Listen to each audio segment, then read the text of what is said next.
Hey friend, Roger Christofferson here again with another first listen review. This is one that I was really excited to babble about. I saw it was coming out several weeks ago, and I'm talking about the Alice Cooper Band. Yes, not only is it Alice Cooper, I don't want to say just Alice Cooper, but it's not only Alice Cooper, it's the Alice Cooper Band.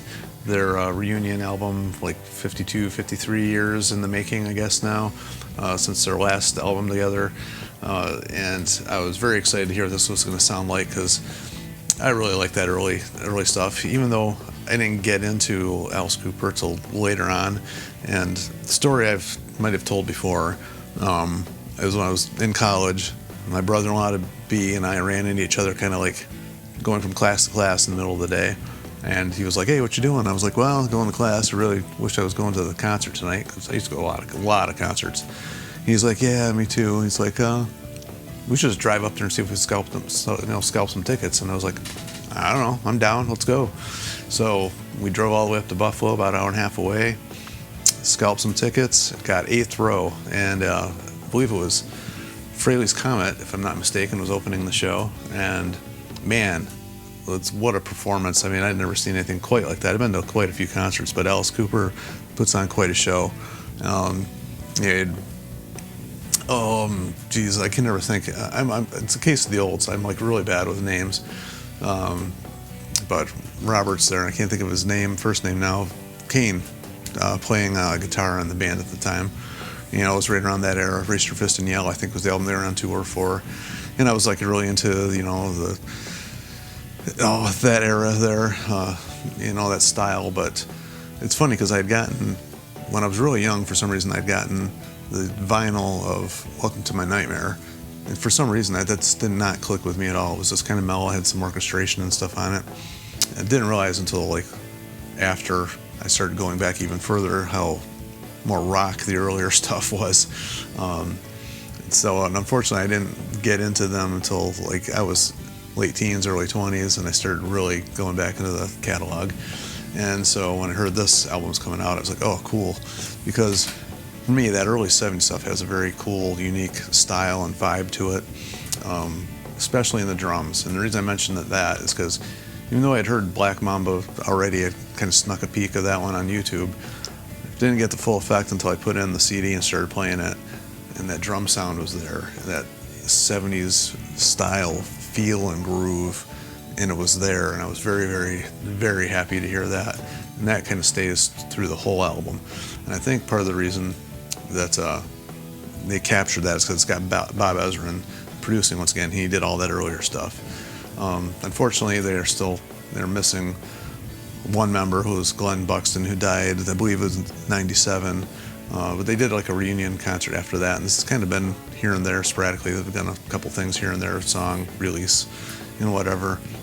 But the full album is what we've all been waiting for, so here we go.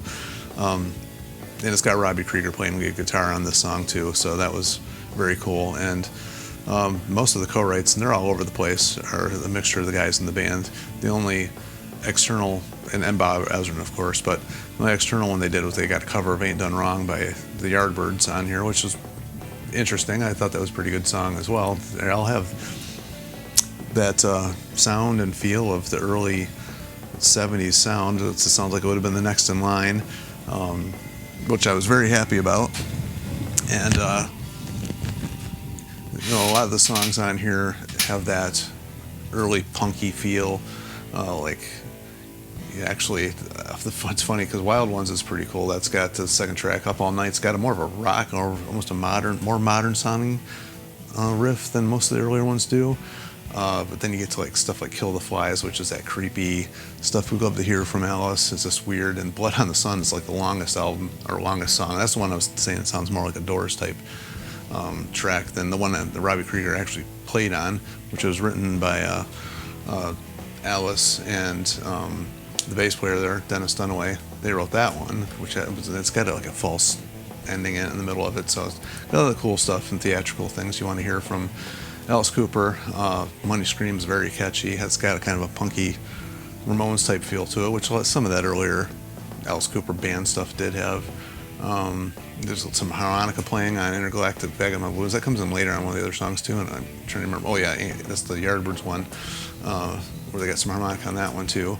And then you got, a little bit more of a Ramones feel also on What Happened to You, and it's kind of just upbeat and rock all the time, except for the what was I saying? The Blood on the Sun one. That one starts out pretty slow, but ends up pretty. Well, never gets super fast or upbeat, but it gets a little bit more rocking as time goes on. And then it ends with a song called "See You on the Other Side," which is kind of, I think that was Hollywood Vampires. Was that on one of those albums before, or done by them maybe? I actually can't remember now. I don't know. Another case of the olds, I guess. I never prepare for these. As anybody knows who listens to my stuff, I never prepare at all. I'm just swinging it every single time I do one of these. But anyway, that was a cool way, I think, to end the album. And there's some, you get the classic. There's some doo-wop things going on in the middle of the album. A couple of the songs have that. Almost like, if you ever watched, what's that movie with the Meatloaf in it, the Rocky Horror Picture Show. Good heavens, I can't think of anything today. Got some of that doo-woppy and showman, that type of style of music going on every now and then. They throw little bits and pieces of that in there. A lot of the stuff, I think Rocky Horror is kind of inspired by early Alice Cooper songs, quite honestly, so it's kind of funny that that's in there. Now, there is another version of this out there. I think the vinyl comes with a couple extra songs, if I'm not mistaken. I don't know if any of this other CD version was, there's a couple extra songs if you get one of those versions called redoing of Return of the Spiders, and then there's an instrumental called Titanic Over-Underture, which I did not get, so I don't know if, how good those sound, or the reworking of that Return of the Spiders is any good or not, but I really enjoyed listening to this album as it was.